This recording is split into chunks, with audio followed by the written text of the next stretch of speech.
સુરત જિલ્લામાં ખૂબ મોટા પ્રમાણમાં ઠેર ઠેર ઇન્ડસ્ટ્રીયલ ઝોન છે। મોટા ઉદ્યોગો સ્થપાયેલા છે, ત્યારે આ ઉદ્યોગ લાભદાયક સાથે સાથે હવે નુકસાનકારક પણ સાબિત થઈ રહ્યા છે। ઉદ્યોગોના કારણે સુરત જિલ્લામાં પર્યાવરણ ખૂબ જ બગડી રહ્યું છે, સાથે ભૂગર્ભ જળ પણ ઊંડા જઈ રહ્યા છે અને કેમિકલ યુક્ત આ પાણી બની રહ્યા છે। અન્ય રાજ્યમાંથી લોકો પણ રોજગાર માટે આવ્યા છે। કામરેજ તાલુકાના ઇન્ડસ્ટ્રીયલ ઝોનના વિરોધમાં શ્રી ગણેશ થઈ ગયા છે। કામરેજમાં ઉંભેડ, લાડવી સહિતના ગામોમાં મોટા બેનરો લગાવી દેવામાં આવ્યા છે।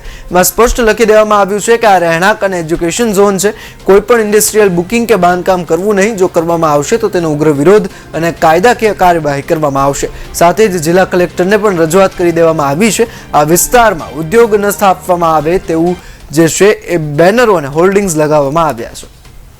હાલ અમારા ઉંભેડ ગામે ઇન્ડસ્ટ્રીયલના જે પ્લોટિંગનું વેચાણ થઈ રહ્યું છે તેની પહેલાં તો ગ્રામજનોને કે અમારી પંચાયતને કોઈ જાણ થઈ નથી અને જે ઇન્ડસ્ટ્રીયલના બુકિંગ મૂકવામાં આવે છે તો અમારો ઉંભેડ ગ્રામ રેસિડેન્શિયલ ઝોનમાં છે અને રેસિડેન્ટ ઝોનમાં ઇન્ડસ્ટ્રી પહેલાં તો કઈ રીતે આવે એ એક વિષય છે।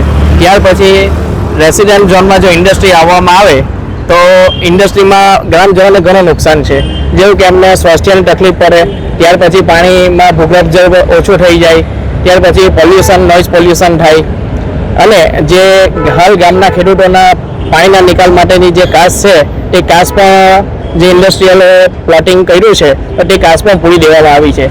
જે કાસ ખુલ્લી કરવામાં ન આવે તો ભવિષ્યમાં જ્યારે વરસાદ પડશે ચોમાસાની ઋતુમાં ત્યારે પાણીનો નિકાલ કરવાની પણ તકલીફ પડશે અને ગામમાં પાણીની સમસ્યા ઉદ્ભવશે। આની અમે જાણ કલેક્ટર કચેરીએ, સુડામાં અને લાગતા વળગતા તમામ જગ્યાએ લેખિતમાં જાણ કરી છે।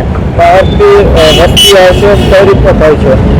બહારથી વસ્તી આવશે એ તો પછીનો વિષય છે, પણ હાલ રેસિડેન્સ ઝોન છે, રેસિડેન્સ ઝોનમાં રેસિડેન્સ જ ફાળવવામાં આવે એવી અમારી ભલામણ છે। અત્યારે આ લોકો જે ઇન્ડસ્ટ્રીઝ આવે છે અત્યારથી કાચનું પાણી પણ બંધ કરી દેવાયું છે અને કાલે આ લોકોનું પાણી અંદર ભૂગર્ભમાં ઉઠશે, કેમિકલ યુક્ત પાણી, તો અમારે તો જળ સ્તર બગડી જાય અને અત્યારે અમારે 80 થી 100 ફૂટે પાણી આવે છે બોરિંગના, તો કાલે તો અમારે 300 ફૂટની અંદર જઈએ તો બી પાણી મળે એમ નહીં થાય। એના માટે અમે ઇન્ડસ્ટ્રીઝનો વિરોધ કરીએ છીએ।